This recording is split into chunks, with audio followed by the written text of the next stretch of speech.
বিসমিল্লাহির রহমানির রহিম ইন্নাল হামদুলিল্লাহ ওয়াসসালাতু ওয়াসসালামু আলা রাসূলিল্লাহ আম্মা বা'দ। সম্মানিত দর্শক ও শ্রোতা মণ্ডলী, আজকে আপনাদের সামনে একটি গুরুত্বপূর্ণ বিষয় নিয়ে হাজির হলাম। আমাদের ধারাবাহিক প্রতি সপ্তাহের লাইভ প্রশ্নোত্তর প্রোগ্রামের আজকে চতুর্থ পর্ব।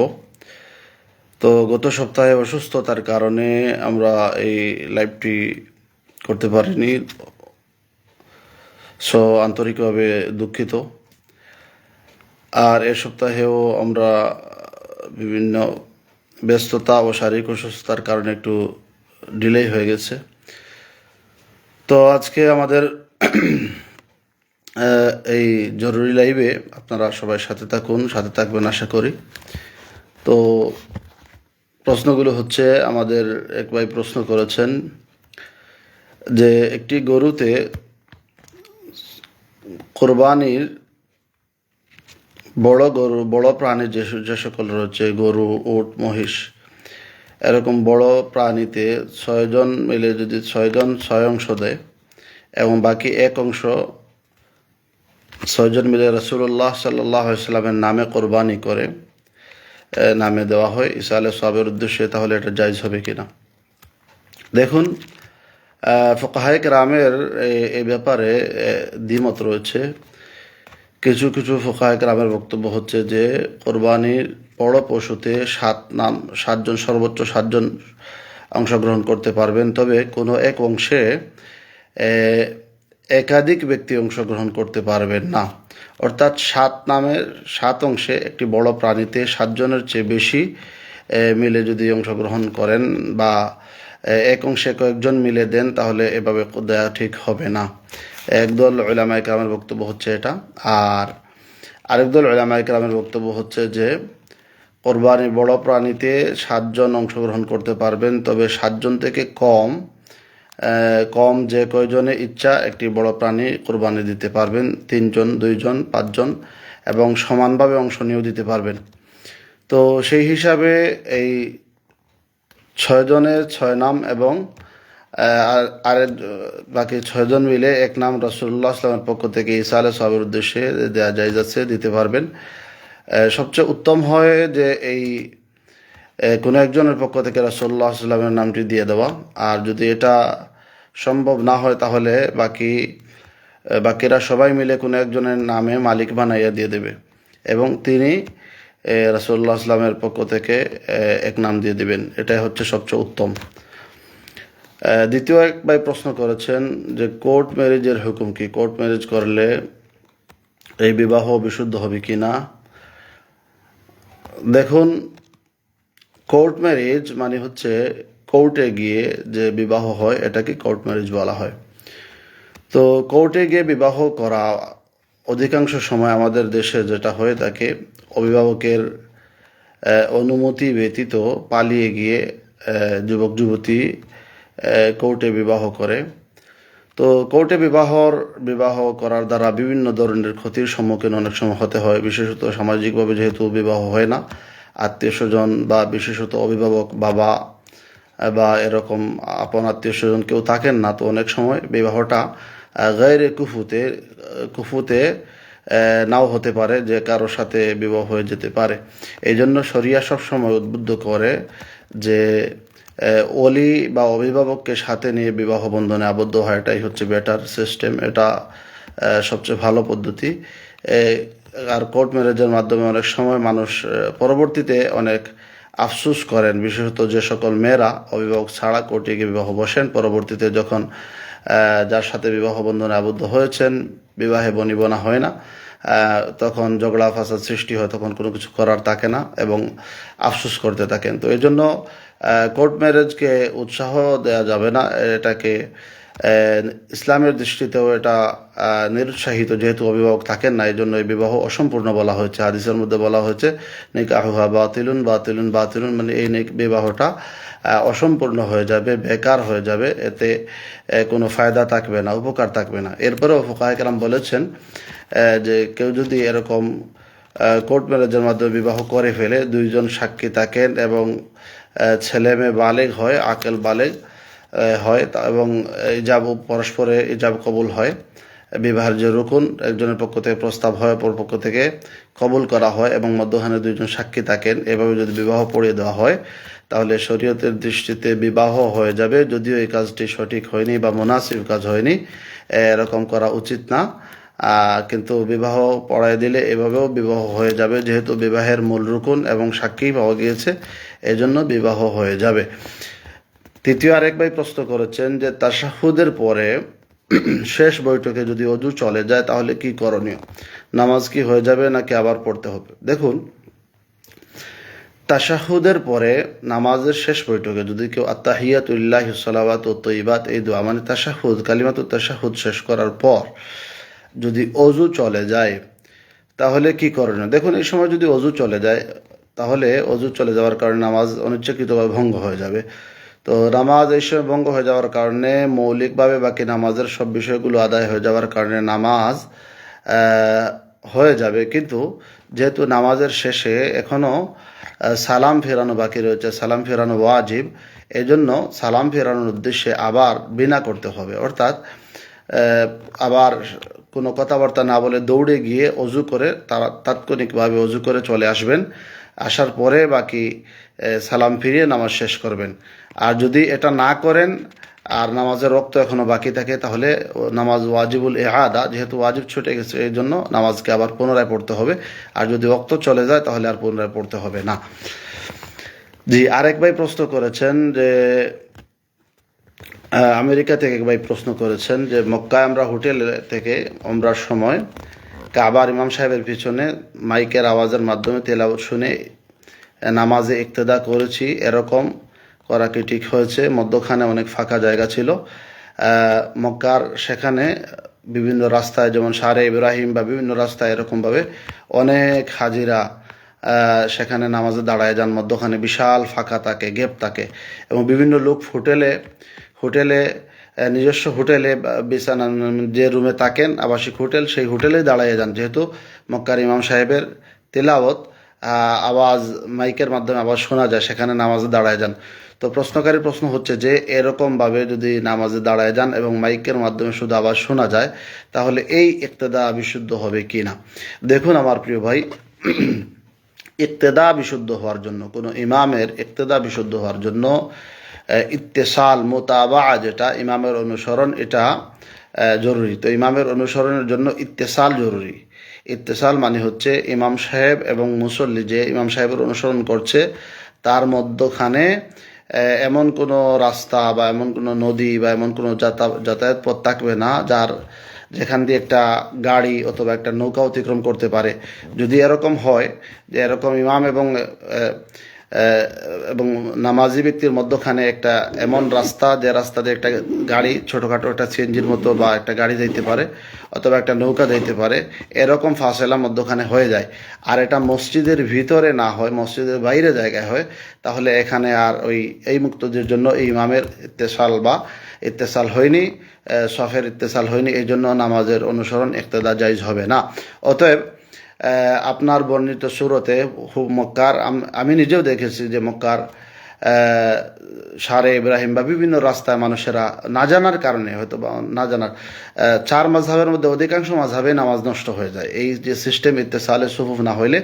যদিও কিছু কিছু ফুকাহে কেরাম, হাম্বলি মাযহাব এবং শাফি মাযহাবের কিছু কিছু ফুকাহে কেরাম বিশেষ প্রয়োজনে কিছু কিছু ক্ষেত্রে বৈধ বলেছেন, কিন্তু স্বাভাবিকভাবে সবার বক্তব্য হচ্ছে যে না, ইত্তেসালে সুফুফ না হলে, ইমাম সাহেব এবং মুক্তদের মধ্যখানে সফের ইত্তেসাল না হলে নামাজ নষ্ট হয়ে যায়, নামাজ ফাসিদ হয়ে যায়, ইক্তেদা বিশুদ্ধ হয় না। অতএব আমার ভাই, আপনার প্রশ্নে বর্ণিত সুরতে হোটেল থেকে যে আপনি ইক্তেদা করেছেন, ইমামের অনুসরণ করেছেন, শুধু আওয়াজ শুনে, এই মধ্যখানে বিশাল গ্যাপ ছিল, মসজিদে হারাম থেকে আপনার হোটেল পর্যন্ত মধ্যখানে বিশাল গ্যাপ ছিল, এভাবে ইক্তেদা করা বৈধ হয়নি, জায়েজ হয়নি, আপনার নামাজ হয়নি, নামাজগুলোকে আবার পুনরায় কাজা পড়ে নেবেন। জি, আরেক ভাই প্রশ্ন করেছেন যে হযরত, আমাদের এলাকায় বিভিন্ন মানুষেরা আসে এবং ছোটোখাটো কিছু জিনিস দিয়ে তারা চুল, মানে বাড়িতে চানাচুর বা এরকম কিছু দিয়ে বাড়ি থেকে বিভিন্ন বাড়িতে চুল সংগ্রহ করে। তো এভাবে চুল তাদেরকে দেয়া বা টাকা দিয়ে চুল বিক্রি করার হুকুম কি? দেখুন আমার ভাইরা, আল্লাহ রাব্বুল আলামিন মানুষদেরকে সম্মানী আশরাফুল মখলুকাত বানিয়েছেন। আল্লাহ বলেছেন, ওয়ালাকাদ কাররামনা বানি আদম, আমি বনি আদমকে মর্যাদা দিয়েছি সমগ্র জগতের উপর, অন্যান্য সৃষ্টির উপর আল্লাহ রাব্বুল আলামিন আশরাফুল মখলুকাত হিসাবে মানুষকে বানিয়েছেন এবং মানুষকে সবচেয়ে বেশি মর্যাদা দিয়েছেন। এজন্য মানুষের প্রত্যেকটা মানুষ হচ্ছে কুল্লু বনি আদম মুহতারাম, প্রত্যেক মানুষই সম্মানী, চাই সে হিন্দু হইলেও সে মানুষ হিসাবে সে কি একজন সম্মানী, এবং মানুষ হিসাবে সম্মানী হওয়ার কারণে প্রত্যেকটা মানুষের প্রত্যেকটা অঙ্গ প্রত্যঙ্গ সম্মানী, এবং শরিয়া কোনোভাবেই মানুষের কোনো অঙ্গ প্রত্যঙ্গ বিক্রি করার অনুমোদন দেয় না, কারণ বিক্রির মাধ্যমে মানুষের মর্যাদা হানি হয়, মানহানি হয়। আল্লাহ তাআলা যাকে সম্মানিত করেছেন তাকে বিক্রি করে মর্যাদা হানি করার এই অধিকার দুনিয়ার কারণেই। এই জন্য শরিয়া কোনোভাবেই মানুষের অঙ্গ প্রত্যঙ্গ বিক্রির অনুমোদন দেয় না। এমনকি দেখেন, কিডনি বা শরীরের যে মৌলিক মানে জরুরি পার্ট যেগুলো দ্বারা অন্য একটা মানুষ কী করতে পারে, মানুষের প্রাণ বাঁচতে পারে বা জীবন বেঁচে যেতে পারে, সেই অঙ্গগুলোকেও প্রয়োজনের সময়ও এগুলোকে বিক্রি করা জায়েজ নেই। হ্যাঁ, যদি দেখা যায় যে যেমন ব্লাড, যেটার প্রতিস্থাপন মানে বদল আছে, এটা দিলে আবার নতুন করে শরীরে জন্মায়, নতুন করে তৈরি হয়ে যায়, ফুকাহে কেরাম বলেছেন এটা দেয়া যাবে কিন্তু বিক্রি করা যাবে না। আর বাকি যে বডির যে অংশগুলো বা যেগুলোর বদল নেই, অর্থাৎ এটা আবার নতুন করে জন্মায় না, এই জাতীয় এই বডির এসব অঙ্গ মারাত্মক প্রয়োজনেও অন্য কাউকে এটা দানও করা যায় না এবং বিক্রিও করা যায় না। ঠিক তেমনিভাবে শরীরের যে চুল এটাও মানুষের বডির অংশ যেহেতু, তাহলে এটা সম্মানী, আর এই সম্মানী জিনিসকে বিক্রি করার মাধ্যমে এটাকে মানুষের মর্যাদা হানি করার এই অধিকার কারণেই এজন্য চুল বিক্রি করে ফ্রিতেও কাউকে দেওয়া যাবে না এবং বিক্রিও করা যাবে না। দ্বিতীয় আরেকটি বিষয় হচ্ছে, আরেক ভাই প্রশ্ন করেছেন, শ্বশুর যদি ছেলের বউয়ের সাথে জোর করে শারীরিক সম্পর্কে জড়ায় তাহলে তার হুকুম কি? আল ইয়াজুবিল্লাহ, কত ভয়ঙ্কর প্রশ্ন, সমাজ কত নিচে চলে যাচ্ছে। যে শ্বশুর যদি তার আপন ছেলের স্ত্রী মানে পুত্রবধূর সাথে শারীরিক সম্পর্ক জড়ায়, তাহলে এটা মারাত্মক গুনাহের কাজ, হারাম, এবং এটা এমন একটা হারাম কাজ করলো যে কাজ করার কারণে তার ছেলের বউ তার ছেলের জন্য চিরস্থায়ী হারাম হয়ে যায়। এটাকে হরমতে মুআব্বাদা বা হরমতে মুসাহারা বলা হয়। হরমতে মুসাহারা মানে ওই যে লোকটা যেহেতু তার বাবা এই পুত্রবধূর সাথে শারীরিক সম্পর্ক যখনই জড়ানোর সাথে সাথে তার সন্তানের জন্য এই স্ত্রী চিরতরে আজীবনের জন্য কি হয়ে যাবে? হারাম হয়ে যাবে। এর সাথে এই ছেলে আর কখনো বৈধভাবে সংসার করতে পারবে না। এটা মারাত্মক লেভেলের নাজায়েজ হারাম কাজ, গুনাহের কাজ। আল্লাহ রাব্বুল আলামিন এইসব কাজ থেকে আমাদের সমাজকে বাঁচান। আরেক ভাই প্রশ্ন করেছেন, মসজিদের ভিতরে ভিডিও কলে বিয়ের আক্ত পড়ানোর হুকুম কি? দেখুন, বিবাহের আক্ত পড়ানো, প্রথমত কথা হচ্ছে বিবাহের আক্ত মোবাইলের মাধ্যমে যদি বিবাহের আক্ত পড়ানো হয়, এটার বিষয়ে ফুকাহে কেরাম বলেছেন যে মোবাইলের মাধ্যমে স্বাভাবিকভাবে বিবাহের আক্ত পড়ালে বিবাহ হয় না। হ্যাঁ, ভিন্ন যে যদি কাউকে ওকিল বানিয়ে দেওয়া হয়, যে ব্যাপারে আমার বিস্তারিত ভিডিও রয়েছে আপনারা দেখতে পারেন, ওকিল বানিয়ে দেওয়া হয় তখন এভাবে বিবাহ করলে বিবাহ হয়। তো এই জন্য স্বাভাবিকভাবে আমাদের সমাজে যে প্রচলিত ভিডিও কলে বিবাহ হয়, এই সিস্টেম সঠিক নয়, প্রথম কথা এটা। দ্বিতীয় হচ্ছে, মসজিদের ভিতরে ভিডিও কল, যেহেতু ভিডিওর বিষয়টা নিয়ে উলামায়ে কেরাম ফুকাহে কেরামের মধ্যে ইখতিলাফ রয়েছে, এই জন্য মসজিদের ভিতরে ভিডিও কলে এসব কাজ এড়িয়ে চলা উচিত, না করাটাই ভালো মনে হয়। আরেক ভাই প্রশ্ন করেছেন, মাইকে আজান দেওয়ার পর হাত তুলে দোয়া করার হুকুম কি? দেখুন, মাইকে আজান দেওয়ার পর যে দোয়াগুলো হাদিসের মধ্যে বর্ণিত এসেছে, এগুলো দুরুদের কথা এসেছে, দোয়ার কথা এসেছে, আল্লাহুম্মা রাব্বা হাযিহিদ দাওয়াতিত তাম্মা, এসব দোয়া, এগুলো হাত তুলে দোয়া করার জন্য বলা হয়নি, স্বাভাবিকভাবে দোয়া করতেই বলা হয়েছে আজকার হিসাবে। এই জন্য এগুলিতে হাত তুলে দোয়া করার দরকার নেই, হাত তুলে দোয়া করবেন না, স্বাভাবিকভাবেই দোয়া করবেন। হাত তুলে দোয়া করলে এটা বাড়াবাড়ি হয়ে যাবে, বেদাতের পর্যায়ে চলে যাবে। জি, এরপরে হচ্ছে আরেক ভাই প্রশ্ন করেছেন যে হিল্লা বিয়ের হুকুম কি? দেখুন, হিল্লা বিয়ে এটা হাদিসের মধ্যে আসছে, লাআনাল্লাহুল মুহাল্লিল ওয়াল মুহাল্লাল্লাহু। হিল্লা বিবাহ মানে হচ্ছে কাউকে বৈধ বানানোর জন্য, একজন পুরুষ যদি কাউকে 3 তালাক দিয়ে দেন, তখন এই স্ত্রী ওই স্বামীর জন্য চিরতরে হারাম, মুগাল্লাদা হয়ে যান। এখন সে যদি আবার ওই স্ত্রীকে বিবাহ করতে চায়, শরীয়তের দৃষ্টিভঙ্গি হচ্ছে ফালা তাহিল্লু লাহু মিন বাদু হাত্তা তানকিহা যাওজান গায়রাহা, এই স্বামী স্ত্রীকে বিবাহ করতে পারবে না যতক্ষণ না অন্য একজন পুরুষের সাথে এই মহিলার বিবাহ হবে। এখন শরিয়ার দৃষ্টিভঙ্গি হচ্ছে, যেহেতু 3 তালাক দিয়ে দিয়েছে, বর্ডার ক্রস করে ফেলেছে, অতিক্রম করে ফেলেছে, এখন আর এই স্ত্রীকে গ্রহণ করার কোনো সুযোগ এই স্বামীর জন্য শরীয়তের দৃষ্টিতে নেই। সে অন্য কোনো জায়গায় বিবাহ বসবে। বিবাহ বসার পর ওই স্বামী যদি ইন্তেকাল করে অথবা ওই স্বামী তালাক দিয়ে দেয় আবার, এরপরে যদি প্রথম স্বামী চায় তাহলে সে বিবাহ করতে পারবে। এটা হচ্ছে স্বাভাবিক নিয়ম। কিন্তু কখনো কখনো এমন দেখা যায় যে ওই প্রথম স্বামীর জন্য, যে স্বামী 3 তালাক দিয়ে দিয়েছে, সে তালাকের সময় সে ভালোভাবে এটা চিন্তা করে না, এটার এফেক্ট কত খারাপ ভয়াবহ এটা চিন্তা করে না। এরপরে যখন সে চিন্তা করে তখন সে কান্নাকাটি করে অনেকভাবে কি করে, এরপরে সে হিলা বা কৌশল অবলম্বনের পিছনে দৌড়ায় এবং চেষ্টা করে যে এই স্ত্রীকে আবার কিভাবে হালাল করানো যায়। তখন সে কাউকে হায়ার করে নিয়ে আসে এবং সেই লোকটার সাথে একটা বিবাহ পড়ায় দেওয়া হয়। দেওয়ার পরে এই লোকটা বিবাহ করে এই উদ্দেশ্যে যাতে সে ওই প্রথম স্বামীর জন্য স্ত্রীকে হালাল করে দেয়, এই জন্য এই বিবাহকে হালালা বলা হয়। তো হালালা এটা স্বাভাবিকভাবে এটা নাজাইজ, শরিয়ার দৃষ্টিতে এটা নাজাইজ, এটা ঠিক না। হ্যাঁ, হাদিসের মধ্যে আসছে যে হালালা, অন্যকে হালাল করার জন্য এই এরকম বিবাহ করবে, তার উপর আল্লাহর অভিশাপ। হ্যাঁ, এই জন্য এরকম সিস্টেম, এটা এই কাজটা করাই ঠিক না এগুলো। তবে ফুকাহায়ে কেরাম বলেছেন, যদি কেউ এরকমভাবে বিবাহ করে ফেলে তাহলে প্রথম স্বামীর জন্য হালাল হবে কি না, যেহেতু বিবাহ হয়ে গিয়েছে, শর্ত পূরণ হয়ে গেছে, এই জন্য প্রথম স্বামীর জন্য হালাল হয়ে যাবে। কিন্তু এই পদ্ধতিটা ঠিক না। এই পদ্ধতি অবলম্বন করা ফুকাহায়ে কেরাম এটাকে নাজায়েজ বলেছেন, যে অন্যকে হালাল করে। হ্যাঁ, যদি সে স্বতন্ত্রভাবে সে নিজস্ব বিবাহ করে, এর পরবর্তীতে তার পছন্দ হয় নাই বা কোনো কারণে সে ছেড়ে দেয়, সেটা ভিন্ন কথা। অথবা সে মারা যায়, এরপরে প্রথম স্বামী বিবাহ করে, সেটা ভিন্ন কথা। কিন্তু সে অন্যকে হালাল করার জন্য টাকা পয়সা নিয়ে অথবা চুক্তিতে আবদ্ধ হয়ে সে বিবাহ করে, তাহলে এই বিবাহকে ফুকাহায়ে কেরাম নাজায়েজ বলেছেন। হাদিসে এই বিবাহের ব্যাপারে অভিশাপ বদদুয়া এসেছে। আরেক ভাই প্রশ্ন করেছেন, পুরুষত্ব যার নেই তার জন্য বিবাহ করার হুকুম কি? দেখুন, পুরুষত্ব যার নেই, অর্থাৎ স্ত্রীর হক, শারীরিক হক যদি আদায় করার সেই সক্ষমতা কারো স্থায়ীভাবে না থাকে, একেবারে চিরতরে নষ্ট হয়ে যায়, তাহলে তার জন্য বিবাহ করার জায়েজ নেই, হারাম। আর যদি এমন হয় যে সাময়িক সমস্যা বা চিকিৎসার অভাবের কারণে এমন হয়েছে, তাহলে সে যদি বিবাহ করে ফেলে তাহলে তাকে সুযোগ দেওয়া হবে সে যেন চিকিৎসা করে সুস্থ হয়ে যায়। আর একেবারে যদি চিরতরে নষ্ট হয়ে যায় তাহলে তার জন্য কোনোভাবে বিবাহ করা জায়েজ হবে না, সে অন্য মহিলার হক নষ্ট করার দায়ে গুনাহগার হবেন।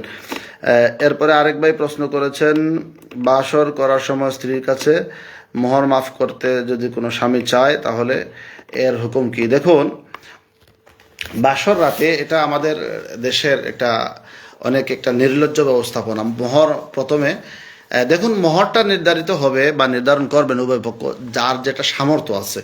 মোহর নির্ধারণ করার ক্ষেত্রে এত বেশি নির্ধারণ করা উচিত না যে স্বামী দিতে পারবে না। স্বামীর পক্ষে স্বামী যতটুকু তাৎক্ষণিক দিতে পারবে বা দেওয়ার সক্ষমতা রয়েছে ততটুকুই নির্ধারণ করবে।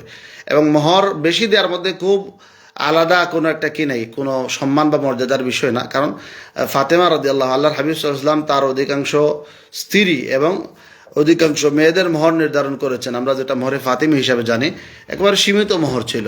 তো মোহরটা একটা সীমিত পর্যায়ে, যেটা সে পুরুষ আদায় করতে পারবে সেটাই নির্ধারণ করবে, সেটাই হচ্ছে নিয়ম। কিন্তু আমাদের সমাজে দেখা যায় মোহরটা অনেক সময় এত বেশি নির্ধারণ করে যে পুরুষের পক্ষে এই মোহর আদায় করা সম্ভব হয় না। এবং উভয় পক্ষের মনে মনে তাকে যে যদি স্বামী স্ত্রীর বনিবনা হয়ে যায়, ঠিকমতো সংসার চলে, তাহলে মোহর তো দেওয়ার কোনো প্রশ্নই ওঠে না। এই কথাটা একটা মারাত্মক ভুল।